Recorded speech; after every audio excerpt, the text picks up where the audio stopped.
Well, good morning, everybody. Welcome to the National Press Club. My name is John Hughes. I'm an editor at Bloomberg First Word. That's Bloomberg's breaking news desk here in Washington. And I am the president of the National Press Club. We have a historic day here in the National Press Club. Our guest, live via video link from the International Space Station, is astronaut Scott Kelly. Here in the ballroom, next to me, we welcome astronauts Mark Kelly and Terry Virts. But first, I want to introduce our distinguished head table. This table includes club members and guests of our speakers. From the audience's right, David Shepardson, Washington Bureau Chief for the Detroit News. Robert Kuntz, Deputy News Editor for Physical Sciences at the journal Science. Colonel Katie Coleman, a NASA astronaut. Frank Moring, Jr., Senior Editor for Aviation Week and Space Technology. Jerry Zremski, Washington Bureau Chief for the Buffalo News, past President of the National Press Club, and current Chairman of the Speakers Committee. Danny Selnick, Senior Vice President for Business Wire's Public Policy Wire, and the Press Club member who organized this morning's breakfast. Thank you, Danny. Captain Samantha Cristoforetti, a European Space Agency astronaut. Andrei Sitov, Bureau Chief for TASS, the news agency of Russia. Ferdos Al-Farouk, reporter for The Gray Sheet. Tom McMahon, Vice President of Advocacy and Public Affairs for the Association of Unmanned Vehicle Systems International and a National Press Club board member. Welcome to you all.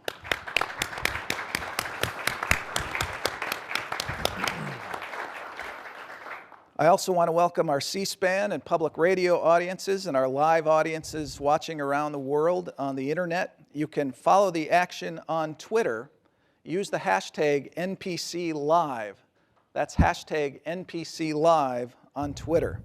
So 100 years ago, one of the first transcontinental telephone calls was made from the National Press Club. A photo on the wall upstairs documents that historic moment.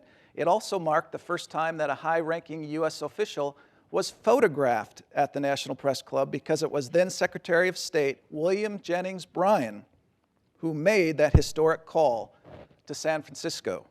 Earlier this year, Vint Cerf, who gave a speech here and has been doing some work for NASA, asked the question, what would be the 2015 equivalent of that 1915 phone call? Well, some conversations that resulted from that question and some cooperation from NASA led us here today for another first for the National Press Club, a live press conference, live messaging going up to space. And it's a historic day. It raises the question for the National Press Club president of 2115. That is, who are you going to call and how far away are you going to reach? So it's very fascinating that we're here today, and I want to remind you all that our astronaut in the space is Scott Kelly. Kelly went to the space station in May to begin a 342-day stint there, and that will be, I'm sorry, it was March, not May. This is his brother who just corrected me. This will be the longest ever stint by a U.S. astronaut, and as of today, he is just under the halfway point to making history. And here on the ground, we have Scott's twin brother, a retired NASA astronaut, Captain Mark Kelly, and he is undergoing a study with his brother to determine the effects of long-duration space flights on the human body. We also have, here on Earth, Air Force Colonel Terry Virts, who in June was the most recent NASA astronaut to return from the International Space Station. So we welcome our astronauts here on the ground, and I expect that in about a minute, we will be hearing from the International Space Station. What are you going to say to your brother if you're able to send a message to him this morning? So you want me to say it twice? Oh. Maybe I should wait until we have him on the screen. We'll be surprised. No, I talked to him yesterday, so we've kind of caught up a little bit on what's been going on. I get the opportunity there's a phone on the space station. For folks that don't know that, it's kind of like an internet call, and there he is. There's in Scott. Space. Scott, can you hear us? This is Houston. Are you ready for the event? I'm ready for the event. National Press Club, this is Mission Control Houston. Please call station for voice check. Station, this is National Press Club. How do you hear me? I have you loud and clear. Welcome aboard the space station. Welcome. Thanks for joining us, Scott. We have a full room here. I know it's around lunchtime up there. We just had breakfast. Could you tell us what you're doing today? Yeah, well, first of all, it's great to be here with you guys today. Yeah, I know you're having breakfast because both my brother and Terry Virts there sent me pictures of their food. I guess they're trying to make me, feel bad about what we have to eat up here. But today's actually a day off for us because we had some crew members departing late last week, so today is actually a free day. And what do you do on your day off on the International Space Station? You know, we have a lot of work up here with over 400 different science experiments going on throughout the year I'm here. We do a lot of work on the different systems that keep us alive. So mostly on the day off, it's a time to rest and recover from a very hectic schedule. I generally take a lot of pictures of the Earth, do email, maybe watch something on TV. Yesterday we were watching the Texans game and the Broncos game later, so that was nice. So you're about halfway to your year-long goal. How do you feel? What effects have microgravity had on you so far in this almost 6-month period? Yeah, so, I feel pretty good overall. I definitely recognize that I've been up here a long time and have, just as long ahead of me. But I feel, positive about it. I think, if I manage my work, pace of work and, energy right, I'll have, enough in the tank to get to the end. I'm pretty sure I will. As far as physically, I feel good. We have some pretty good exercise equipment up here. But there are a lot of effects of this environment that we can't see or feel, like bone loss, effects on our vision, effects on our genetics, our DNA, RNA and proteins, things like that. And that's why we're studying this, myself and Misha, on this 1-year flight. And, I think right now the jury's out on that. We're going to have to get all the data and have the scientists analyze it and then, submit the results for peer review, the stuff the scientists do. So, hopefully we'll find out some great things about me and my colleagues spending a year in space. So there's a lot of attention, a lot of interest in getting to Mars. How will your effort up there help us get to Mars?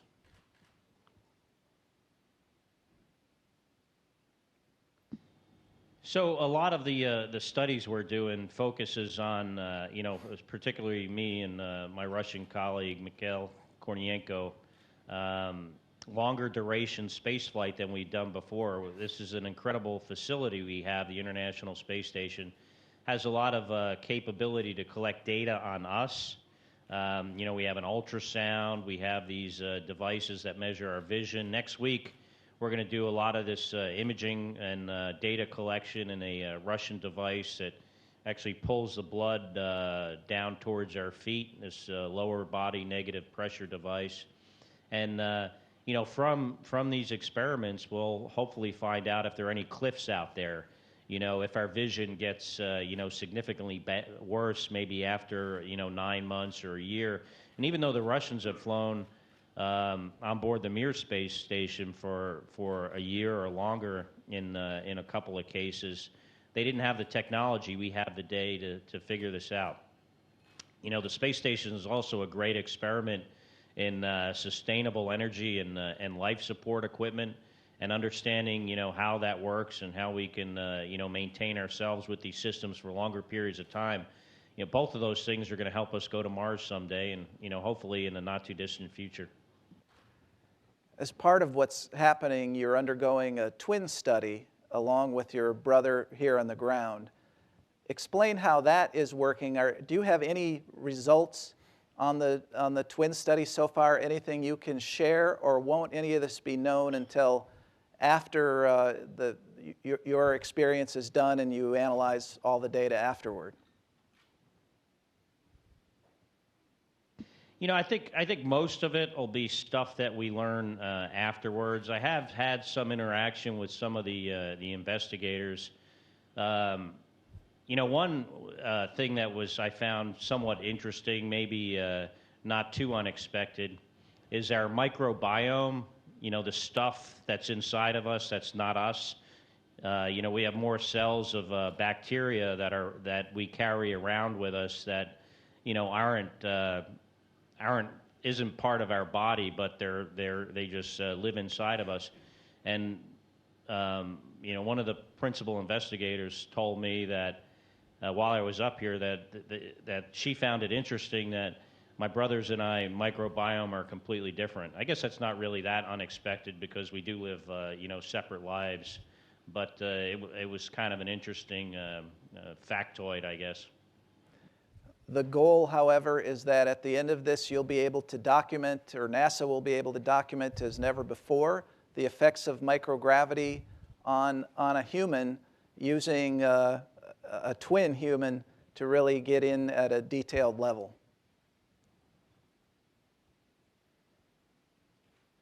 Yeah, you know, it's really, it's kind of a serendipitous thing, I think, that my brother and I are both identical twins and astronauts. And, you know, the fact that he's an astronaut and has a lot of, you know, experience with NASA means not only is he comfortable doing all these types of experiments as the control person, but also NASA has a lot of data on him going back to when we interviewed in 1995.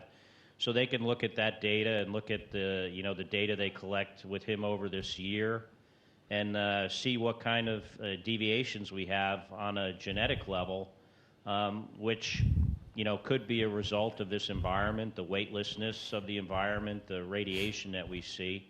And, you know, from that, figure out other areas we need to investigate so we can, you know, eventually complete our journey to Mars and elsewhere. NASA estimates that the recently discovered Earth-like planet in the Kepler 452 star system has double the Earth's gravity. Those scientists mentioned your heroic experiment and the effects on gravity and when talking about this. So as you anticipate the physical recovery needed to return to Earth's gravity from the weightlessness of the space station, how do you think humans could one day adapt to gravity stronger than Earth's?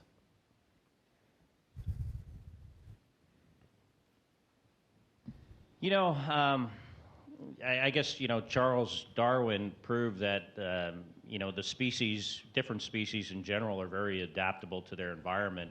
And you know, so I think over the long term, it wouldn't be an issue. You know, just like we've learned to live and work in a microgravity environment, I'm sure people would be able to live and work in a, you know, an environment that's twice the amount of gravity. Although I think, you know, to be comfortable with that in that situation, it'd probably take a little bit longer than to get comfortable up here, weighing twice as much. But you know, when we come back from the space station, we do feel like, you know, you weigh, you know, 500 pounds, you know, more than double your real weight. It's but it's something you adjust to very quickly, and I think you know, we as a species, you know, throughout evolution have shown that we're very adaptable. So how long has it taken you to get used to this environment of microgravity, and is it a constant process of adjustment, or is it something that you figure out and then it's just there? You know, that's a really good question, and you know, one I've never been asked before. You know, what is the process of adjusting? And you know, so far I've found that it is a continuous thing. You know, it gets you know, less significant over time, but I do notice, you know, I can do things now that I couldn't do right when I first got up here, even though I had flown 180 days in space before. My ability to move around is really improved over time and continues to improve. And you just get more comfortable. Your clarity of thought is greater. Your ability to focus, things like that. So, I found that the adaptation has not stopped, and it'll be interesting to see where I'm at 6 months from now. I know that on Earth, when they do experiments, there you go. That's good, that's good. On Earth, when they do experiments, they often put people down in a close environment and leave them there for months at a time to see how they interact with one another. Now, you're up there for a long time with your colleague. How about the human component of this, the human interaction? Are there subjects that you need to avoid in talking about, or how do you learn to live with one person for such a long time, or people so long up on the space station? I think people find it hard to believe, but so far in my over 300 days, actually approaching a year in space, I've noticed very few conflicts. I think, not only does NASA, but our international partners do a very good job at selecting people that are, easy to get along with in this type of a harsh environment. So, especially on this flight, I haven't had any issues, and, nor do I expect to have any, or, people to have issues with me, hopefully not.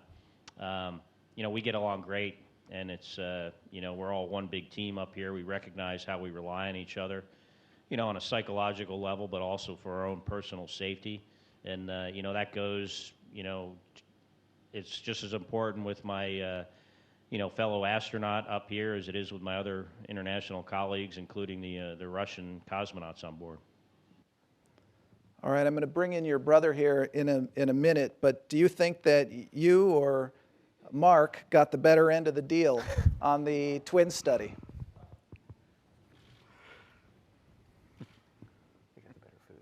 Well, I think it depends, it's a privilege to fly on this flight, but, sometimes when he sends me pictures of his breakfast, I'm a little envious. And Mark, what would you say to your brother? What about breakfast? Sure. Well, I talked to him yesterday, and we caught up on a few things. There's a phone on the space station, so we can communicate other than, this kind of setting. I was interested in what you thought about the Houston Texans' first performance yesterday. Well, fortunately, it's a long season, so I'm very optimistic they'll improve. I think there's areas where they need to. But regardless of how they do, I'm a huge fan and feel fortunate to have football season here and have something to look forward to on the weekends. I had another question for Scott I think people might find interesting. So in space, you could see he's got his legs down, right, but he's not standing. So his feet are actually under a handrail. And I always think it's interesting actually what happens to your feet in space. So maybe you can share, if you're comfortable, sharing that with folks. Yeah, so we don't really use the bottom of our feet much. And so over time, any calluses you have on your feet kind of fall off. And, after about 5 months up here, you have baby feet.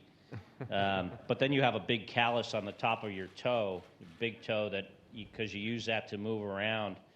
When I got back from my last flight, I was, a few days after the flight, I was getting a massage at one of those massage chain places because I was pretty sore in other, certain areas. And the masseuse says, she goes, you have the softest feet I've ever felt in my whole life. And my response was, thank you. I'm very proud of them. Scott, this is obviously probably the start of what will be a long experience of long human spaceflight missions as we contemplate Mars and beyond in our future. You've been up there about halfway now to your full year stint, but do you have any advice that you'd give to future astronauts who are going to be spending a long duration in space? Anything you've learned so far that you'd pass on to them?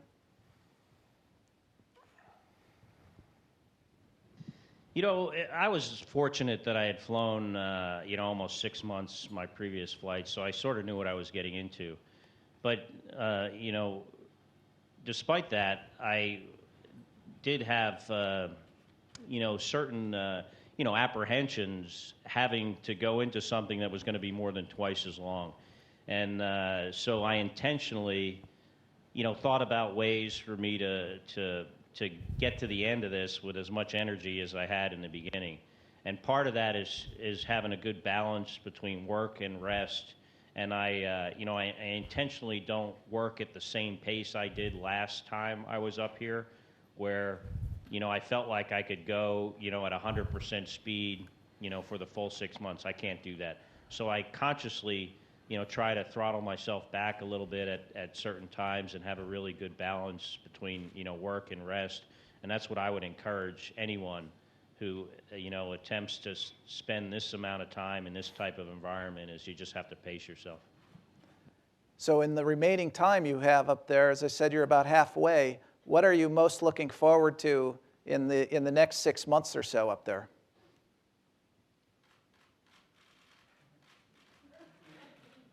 We have a couple of spacewalks coming up, I look forward to that. I've never done a spacewalk. I'll be doing one with the guy that just got something out of the refrigerator. So we both look forward to that, and that'll be a challenge for the two of us. But what I'm looking most forward to is just getting to the end of this with as much energy and enthusiasm as I had in the beginning, and doing it safely and completing all of our mission objectives and getting all the science done. Okay. Last question. What is the thing, of all the things that you miss in your time away from Earth, and now after such a long time, what's the top of your list of things you miss from being down on the planet? So after being with other people, people you care about, your family, your friends, just going outside. I mean, this is a very closed environment. We can never leave. The lighting's always pretty much the same. The smells, the sounds, everything's the same. So, even I think most prisoners can get outside occasionally, in a week, but we can't. And, that's what I miss after people. Well, Scott Kelly, I want to thank you for joining us today on this historic day at the National Press Club. And the audience wants to show its appreciation by giving you some applause. Thank you.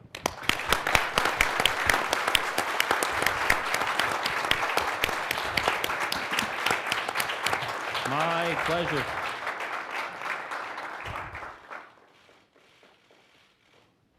All right. See you later. Somebody passed up a question, and maybe it was one of our news. Bye-bye. And maybe it was one of our news photographers in the room. Thank you. That concludes our event.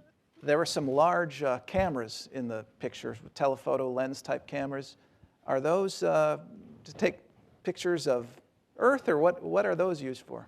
Yeah, those are for Earth. The lab where Scott was has a very large window. It's very high quality.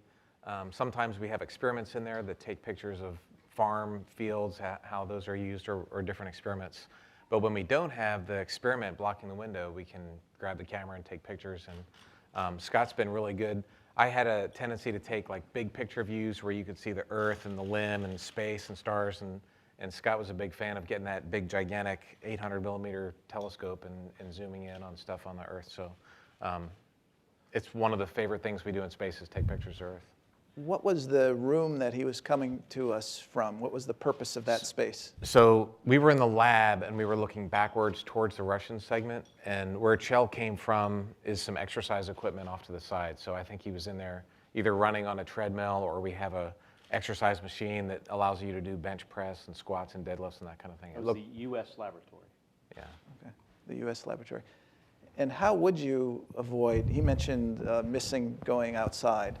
What would you do to avoid being stir crazy up there? It was funny when, I think it was right after Scott got there, when Samantha and I were there, I missed Earth, and the Russians actually were sending up audio clips of rain and wind and birds and stuff. So there was one weekend where every laptop, the station has 100 laptops, and we put this rain sound. So it was like raining in the station for the whole weekend. It was pretty cool. Everywhere you went, it just sounded like, rain. That was good. So that's one way to cope with it. Mark, I talked with your brother about the twin study. What is your role in the twin study here on the ground, and how much time does it take? How often are you being tested and the like? Yeah, so far, my role has been to provide samples, blood, saliva, other things I'm not going to go into, and be there for MRIs and ultrasounds, and even some experiments. Sometimes I'll be laying in some kind of contraption. I don't even know what they're trying to figure out. I'm just like, do whatever you need to do. So it's providing data over an extended period of time. So sometimes I'll visit Houston and meet with the researchers and spend a whole day giving data. Sometimes they will send somebody to Tucson or even once to New York City to collect data from me. And we'll do this while my brother's in space, but then I think also after he gets back for a period of time. From what we understand from some of these researchers, one of them recently said that they're going to have more information on Scott and I on our molecular and genetic information than any other human ever. That was not an official position, but this is what one of the researchers, their comment on this study. And there's probably 10 to 12 different experiments, or at least different universities doing experiments, from all the way from the University of Frankfurt to Stanford, Harvard Medical School, Johns Hopkins, I think the University of Pennsylvania, Purdue. So really pretty substantial research universities. And it'll be interesting to see what the data shows on the genetic and molecular, mostly, effects from this long-duration spaceflight. My brother mentioned that there might be a cliff, and I don't think I think that needs a little bit of further explanation, right? So we have data on a lot of people out to 6 months for being in space. So we have a pretty good idea of what happens in that 6-month period. We have no data beyond 6 months. So maybe there becomes a bend in the curve. And what I mean by that is we know people's vision gets worse over the 6-month period. But maybe at 9 months or 10 months, maybe it gets really, really bad. And imagine you're trying to send a crew to go work and live on Mars for an extended period of time. But by the time they get there, we find out they're going to be nearly blind from the environment. That's a big problem. So that's part of the idea of doing this research over a 1-year period, is to figure out if there are any of these bends in the curve. Right. What are the thoughts of both of you on how soon we can get to Mars? I think our ability to go to Mars is not so much based on the technology to do that. I think that part we can figure it out. We could figure out the engineering and the propulsion system. Ultimately, I think we can figure out what it's going to take to mitigate some of these physiological effects from being in space. I think the limiting factor and the thing that's really controls when we actually do this is the public desire to do it. We will need a lot of public support if we're going to take on that kind of endeavor to put a person on Mars. And that public support then means that we get congressional support and administration, support of the administration in the White House. That's the most important thing, because, a challenge like sending somebody sending people to Mars is going to be expensive and it's going to take a long time. So without that public support, I would say it won't happen. Now, both of you have spent time in the station and had that experience of adjusting back to Earth gravity. And Scott will have that in a more significant way, one imagines, because of the length of time that he'll be up there. But what are the three or so most unique things that your body experiences that you go through when you transition back to Earth from a period of time up on the space station? It's interesting. After my shuttle flight, which was relatively short duration, it was only 2 weeks, I really felt heavy. More than anything, I felt the sense of gravity was pretty significant. And after my station flight of 200 days, it was, I felt heavy, but the main sensation I had was one of being dizzy, or you could still walk and stuff, but it took a few days before that dizziness abated. But the thing that really surprised me about the station flight, 200 days, was how quickly I adapted back to Earth. I thought I was prepared for much worse and to have months of, lingering effects, but I adapted a lot quicker than I thought. Right. Was that also your experience on the transition? Well, I flew 4 flights, but they were all around 2 weeks or a little bit more, a little bit less. So I don't have that experience of being in space for a long period of time. But my observation has been that when you're flying a space shuttle mission, it is like a 2-week train wreck of trying to operate and get everything you need to complete in this very short period of time. So you have a lot of crew members working very fast. You don't have a lot of time to exercise. It's important to exercise in space. So on a space shuttle mission, I'll exercise like 2 or 3 times. Where you have space station crew members, even though they're in space for 6 months, they're doing a significant amount of exercise almost every single day. So I think that's what really helps. I think that's probably why you acclimated, pretty well after 200 days in space, and it probably didn't feel a lot different than being in space for just a couple of weeks. It's probably because of the amount of exercise and the amount of work you're doing, during that time in space. I think both of you would agree that the technology is imaginable on getting to Mars. What happens with our astronauts once they get there? How do we handle the making it so astronauts can live there? How difficult will that be?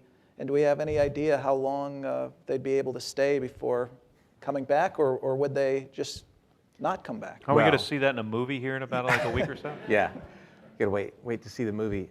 You can read the book also. I think there's 2 ways to go to Mars, and this is a big question that needs to be answered. You can go the slow boat way, which is using a traditional chemical rocket, the kind of rockets we have now. And if you do that, it takes 6 to 9 months to get there, and then you have to wait for Earth and Mars to go all the way around the sun to catch up again before you can come home. So that you spend about 1.5 years on the surface, another 6 months to come home. It's a 3-year mission, which is a long time for your water systems to work and for your carbon dioxide removal to work, and it's a lot of food to pack. It's a big thing. The fast boat to Mars is to do what we call electric propulsion. It's using electricity. You pump out the propellant really fast out the back end, and the spaceship goes a lot faster. And you can get to Mars in a couple months, spend a few weeks or a month on the surface, and come back. The problem to do that is you need a nuclear reactor in space to put enough electricity. If you go the fast way, the problems of the human body in space are mitigated. Problems of packing a lot less water and food is mitigated, and your systems don't have to last for as long. So that's a decision that we're going to have to make, how to get there, either the fast way or the slow way. If we made the decision and if Congress got behind it, how far away are we from realistically achieving this, do you think? Well, the first human in space happened in 1961, and we were on the moon in 1969. So there's a historical context. Getting to Mars takes longer than getting to the moon, but it could be done in a decade or 2 maybe, but I think Mark said it, his answer was very well, but it's more a question of political science than it is rocket science. Right. Let me ask you about NASA in general, as someone who grew up with Apollo, right? And for me, Apollo 15 was the end all because I was 7 years old. I didn't remember Apollo 11, but I had the astronaut dolls or whatever you want to call them, the little guys that I'd play with. NASA was a huge deal, right? And then in more recent years, there was some thought that NASA had come on harder times. We were relying on the Russians more, and NASA's glory days were over. But then we had the Pluto flyby. There was so much excitement created, and NASA seemed to be hip again.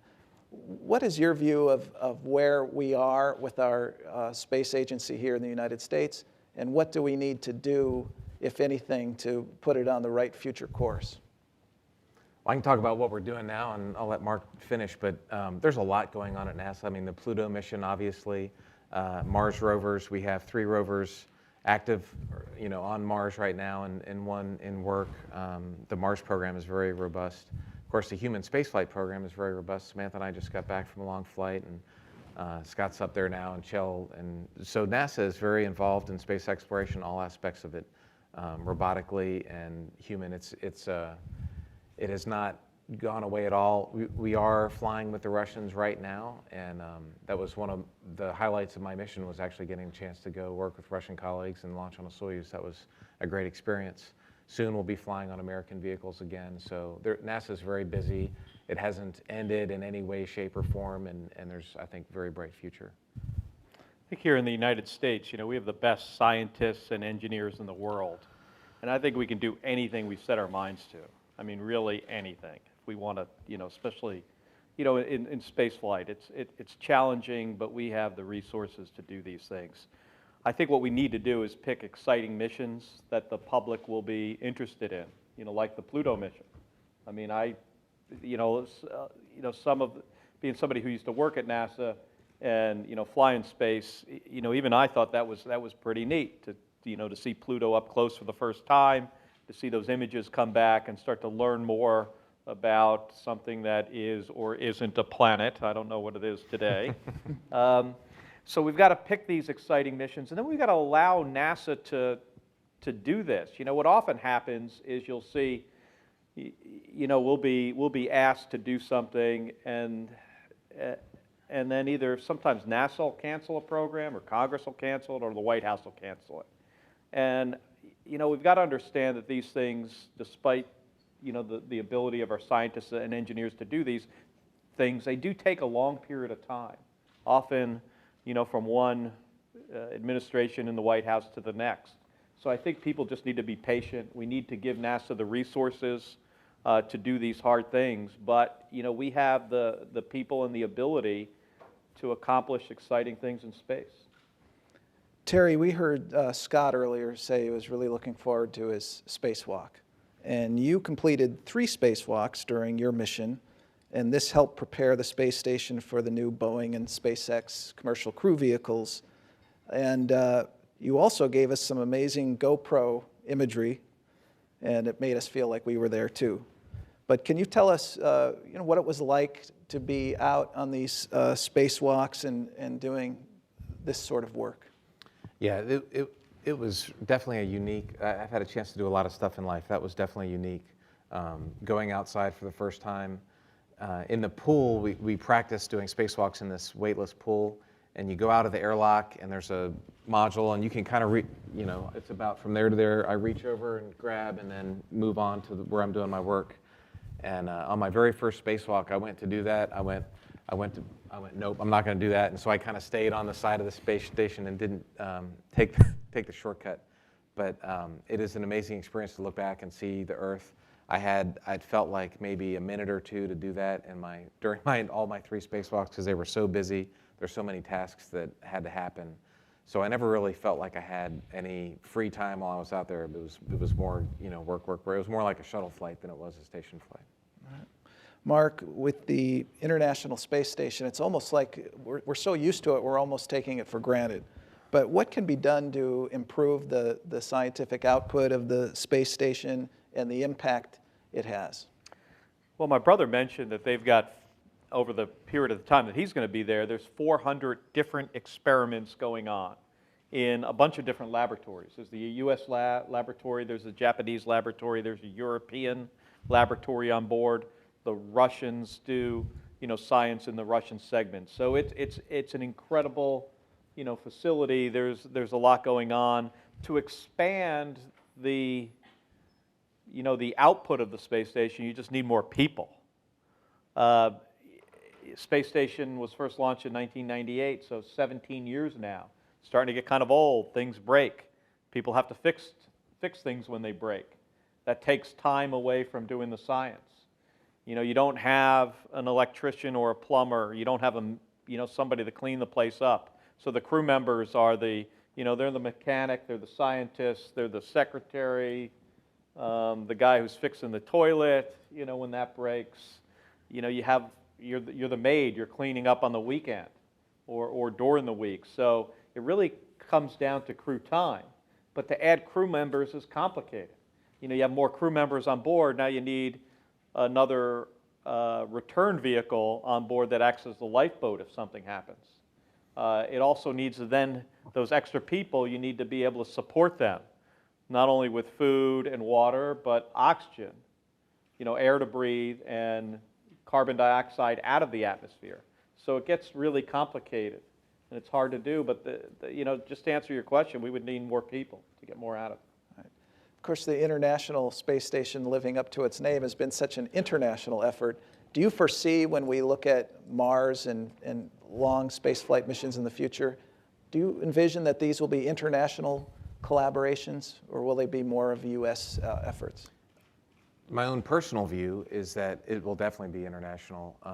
The reason that the International Space Station survived, if you look at the history of it back in the 90s, is I think the international program aspect of it allowed it to make it through Congress. And going back to the political science versus rocket science aspect of it, the international program makes it something that can survive over a longer period of time. So, and plus it's great to have the ingenuity and you can gain some efficiencies by having different countries build different modules, and so one country doesn't have to build the entire program themselves.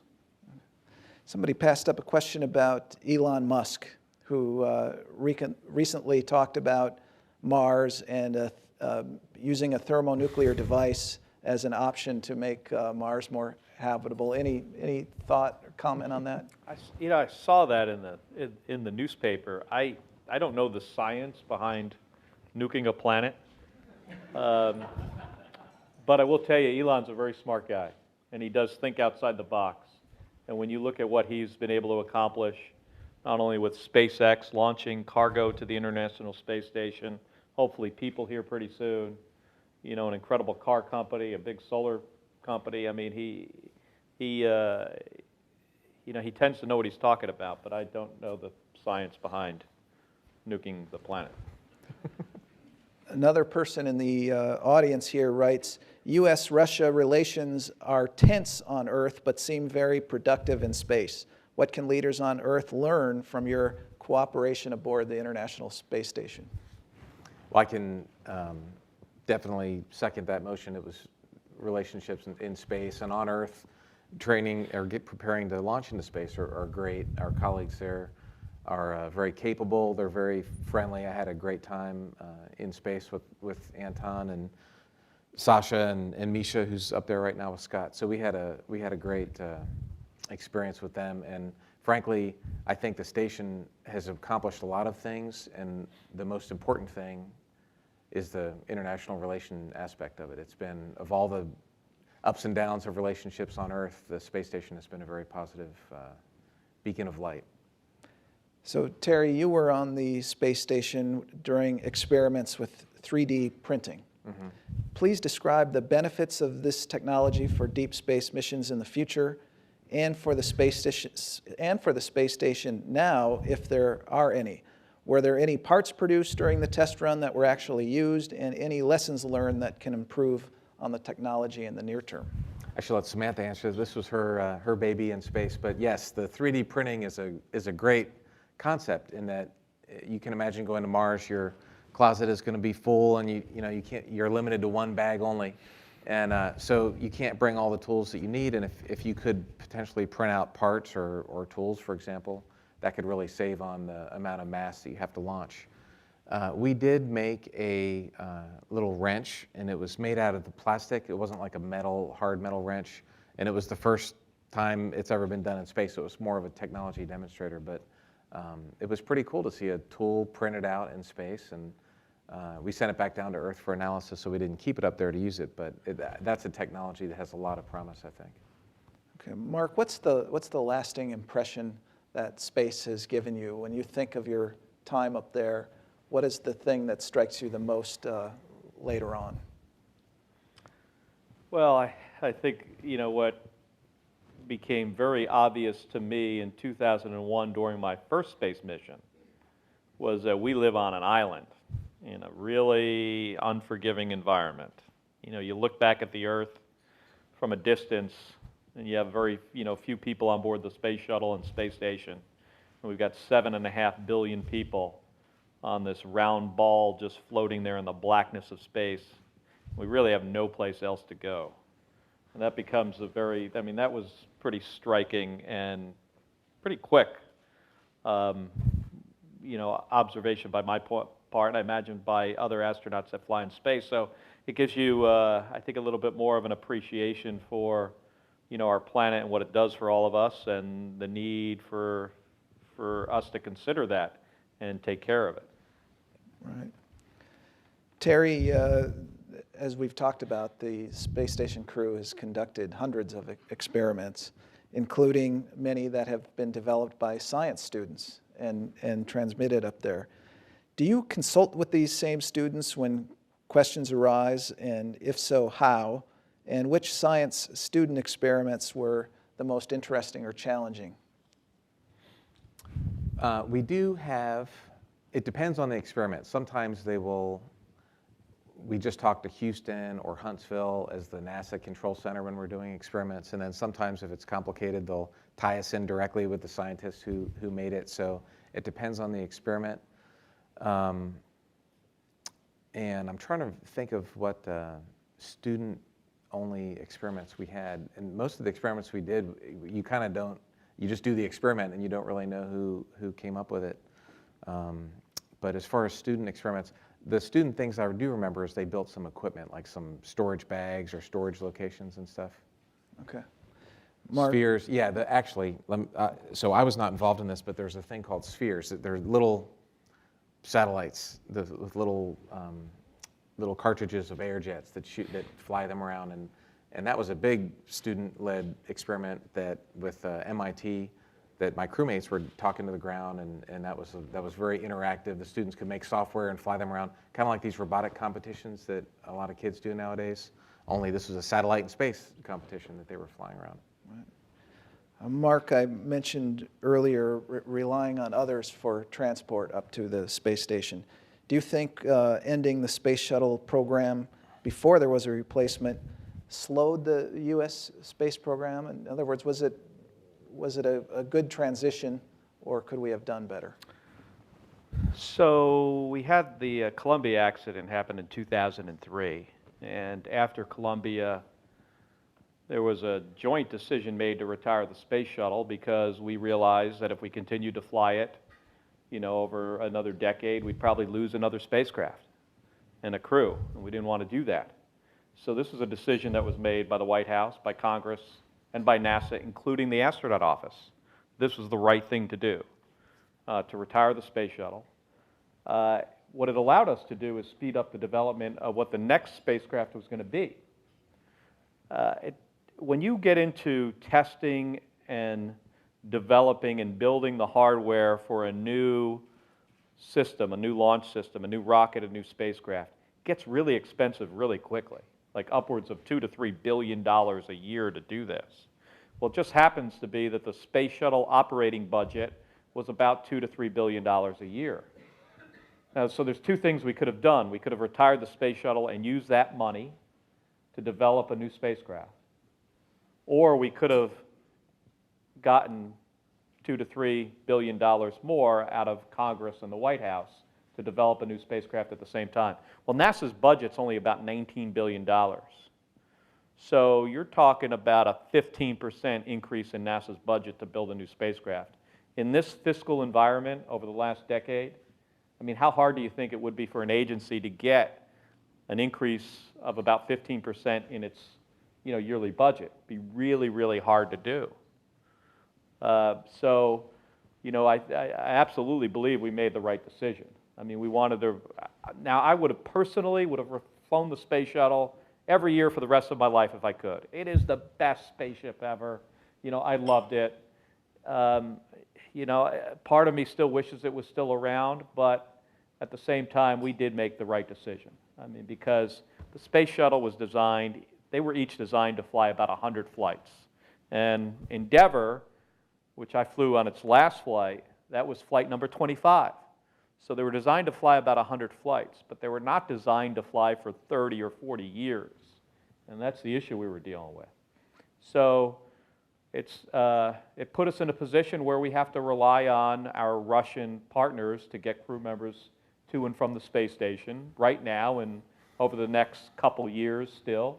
But we'll be back flying U.S. crew members on U.S. rockets from U.S. soil here in no time, and I think it puts us on a good path going forward.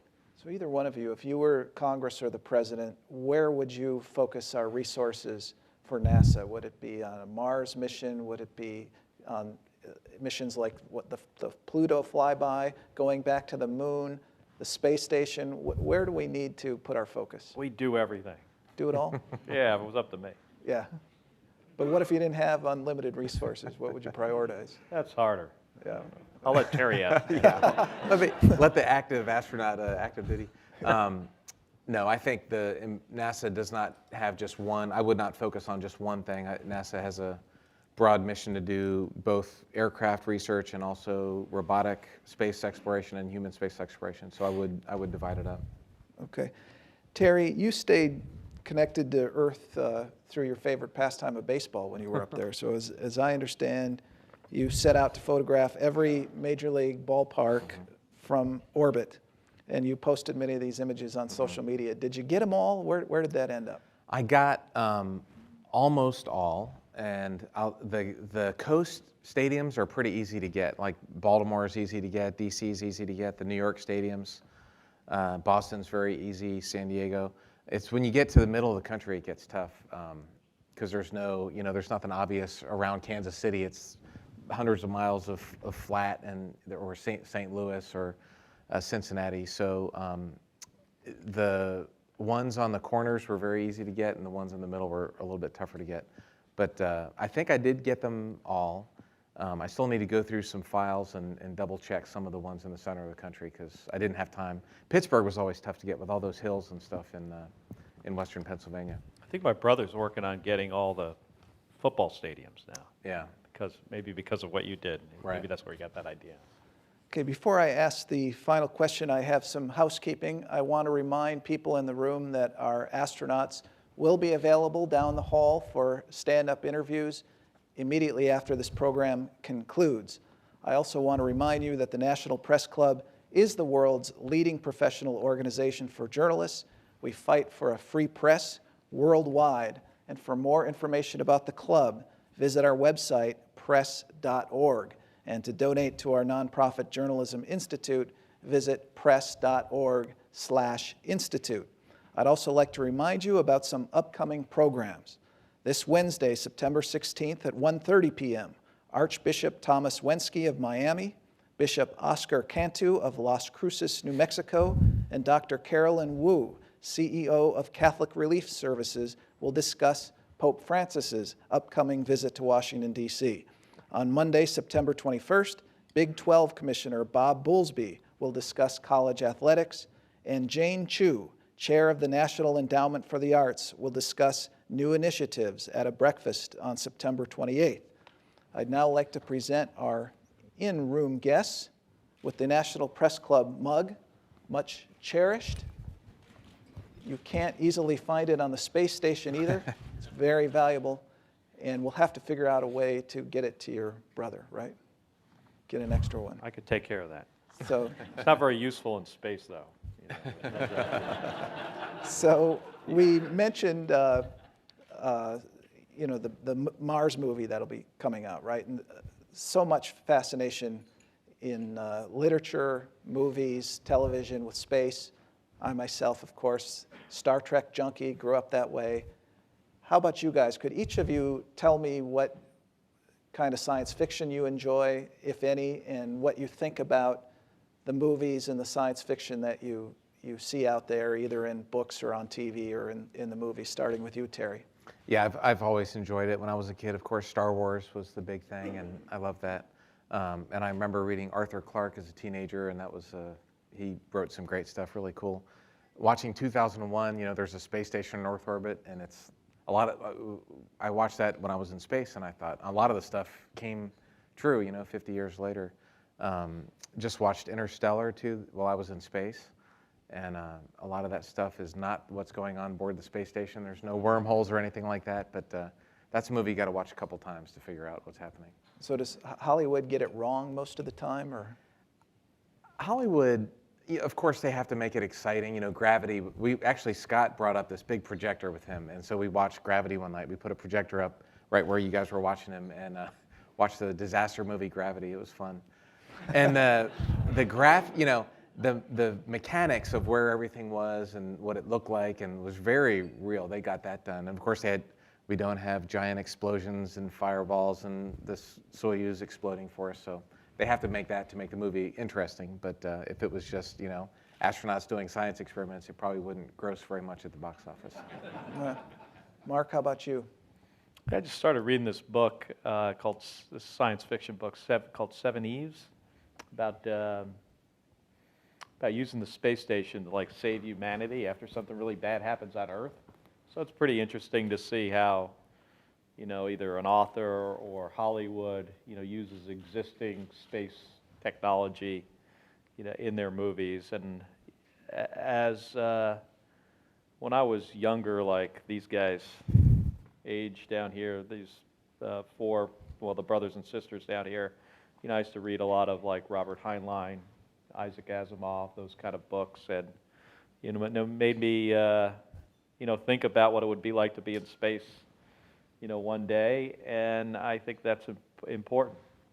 It gives people ambition, and they can picture themselves in a different place in a different time.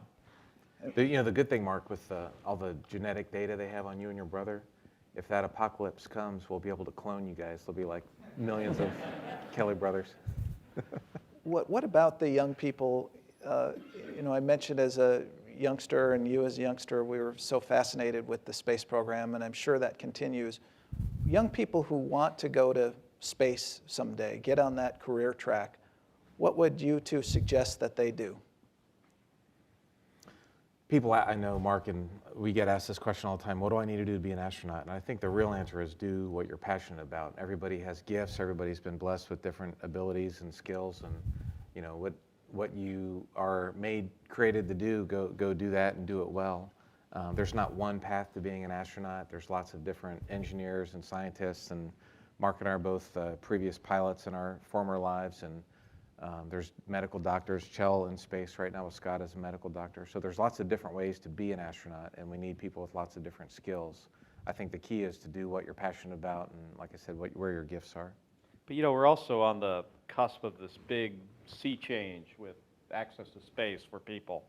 I think there's a very high probability that, the young people in here today, sometime in their lives, even if they're not a professional astronaut, will have the opportunity to go into space. You see companies like, Virgin Galactic and others that are, starting on this road to space tourism. Right. And it's exciting, and we're going to see a lot more. I mean, right now there's probably about 550 people that have ever been in space, and I think that number is going to grow substantially over the next decades. You think there's more excitement now about prospects in space than there were at any time? Well, and I in the think one of the past? reasons is that people are starting to think that, hey, this could directly affect them. Maybe they're going to be the person in space, and I think that's true. Maybe in some of our lifetimes, instead of taking a flight from, New York to London, that's going to, that typically takes about 6.5, 7 hours, maybe some of us will someday be taking that flight in how fast we could do it in the space shuttle, which is about 40 minutes. There is no reason why that is not possible in the coming decades. So I think people are starting to think about this differently. How about a round of applause for our guests?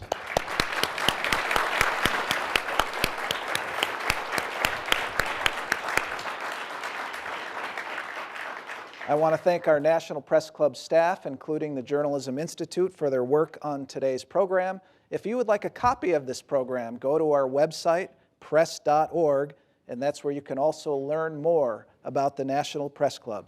Thank you so much for attending today. We are adjourned.